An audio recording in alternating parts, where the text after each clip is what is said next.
लोकसभा चुनाव को लेकर सरगर्मी तेज होती जा रही है और सातवें चरण में गोरखपुर में 1 जून को चुनाव मतदान होना है। ऐसे में गोरखपुर में बड़े बड़े नेताओं का भी बहुत चुनाव हो रहा है। हमारे साथ इस समय समाजवादी पार्टी के वरिष्ठ नेता और ब्राह्मण समाज के लोकप्रिय नेता विनय शंकर तिवारी हैं। आइए जानते हैं क्या कहना है इस चुनाव को लेकर। सर, सबसे पहले तो नवभारत टाइम्स पे आपका स्वागत है। धन्यवाद। मैं जानना चाहता हूँ कि जिस तरह से मोदी जी लगातार 400+ का नारा दे रहे हैं, क्या कहेंगे? 400 का नारा एक फेक नारा है, झूठा नारा है।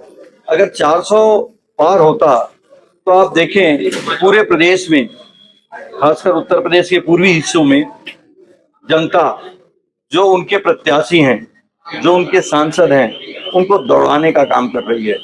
जनता जिसको दौड़ाएगी उसको वोट नहीं देगी।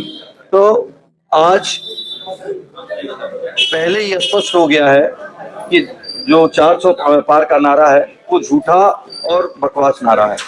कैसे, क्या लगता है, क्या उनकी सीटें कम हो रही हैं इस बार? कम हो रही हैं? अरे वो दूर दूर तक नहीं है। अगर हमने पहले ही आपसे कहा, यदि वो सही होते तो जनता उनके प्रत्याशियों को दौड़ाती क्यों? डुमरियागंज में आपने देखा, एक जगह नहीं 7 से 8 जगह दौड़ाए गए। संत कबीर नगर में एक मंत्री जी की नाक टूट गई। क्या कहते हैं, बांसगांव में कई जगह दौड़ाए गए। तो हर क्षेत्रों में तो दौड़ाए जा रहे हैं। तो किस हिसाब से 400 पार करेंगे आप? लेकिन देखा जाता है कि कई बार इस तरह की स्थिति बनती है, लेकिन बूथ तक जाते जाते पासा पलट जाता है हर बार। लगभग दो चुनाव से देखा जाता है। एक बार मुझे उदाहरण दो कि इस तरह की स्थिति बनी हो और बातें बिगड़ गई हो। इस तरह की स्थिति पहली बार बनी है, इससे पहले ये स्थिति नहीं थी। दो बार जब चुनाव हुए, भारतीय जनता पार्टी के लोगों को जनता ने स्वीकार किया। भारतीय जनता पार्टी उत्तर प्रदेश और देश की जनता की चाहत पे खड़े नहीं उतरे, इसलिए आज उनको यहाँ से भागना पड़ रहा है और उनको जनता भगा रही है। यानी युवा जो बेरोजगार है, बेरोजगार युवा को लेकर के जनता खासा नाराज है, युवा भी नाराज है। क्या ये की फैक्टर साबित हो सकता है इस बार? बेरोजगार युवा नाराज है। कानून व्यवस्था जो बहुत बुरी हालत में, जैसे एनसीआर भी कह रहा है कि सबसे ज्यादा अगर अपराध कहीं है तो उत्तर प्रदेश में सबसे ज्यादा अपराध है। तो अपराध, सबसे ज्यादा महंगाई, शिक्षा जैसे चीज पे जीएसटी लिया जा रहा है। दुनिया के डेवलप्ड कंट्रीज में शिक्षा मुफ्त होती है, यहाँ मुफ्त करने के बजाय आप शिक्षा पे जीएसटी ले रहे हो। तो आप कहाँ की सही बातें? लेकिन मुख्यमंत्री तो मंच से दावा कर रहे हैं कि गुंडा माफियाओं को हमने यहाँ प्रदेश से भगा दिया और सारे गुंडा माफिया जेलों में पड़े हुए हैं। क्या कहेंगे? किस जेल में पड़े हैं? वो जेल बनारस की है जिसमें लोग, जिनके ऊपर दर्जनों मुकदमे हैं, लगभग 150 से अधिक मुकदमे हैं बनारस के लोगों पे। ब्रजेश सिंह के ऊपर 150 से ऊपर मुकदमे हैं। विनीत सिंह के ऊपर लगभग कई दर्जन मुकदमे हैं।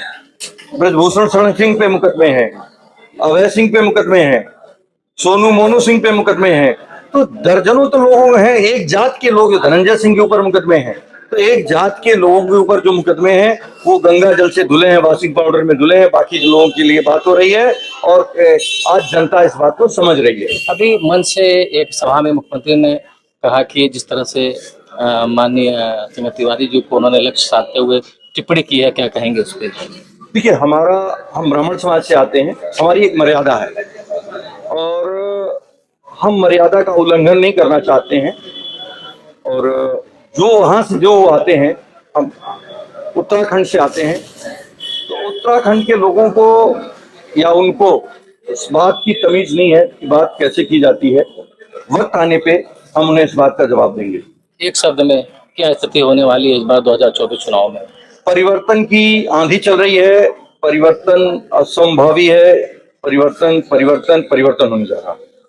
तो ये थे विनय शंकर जी। इनका साफ कहना है कि इस बार परिवर्तन की आंधी चल रही है। 2024 के चुनाव में इंडी गठबंधन चुनाव जीतने जा रहा है और सरकार बनने जा रही है।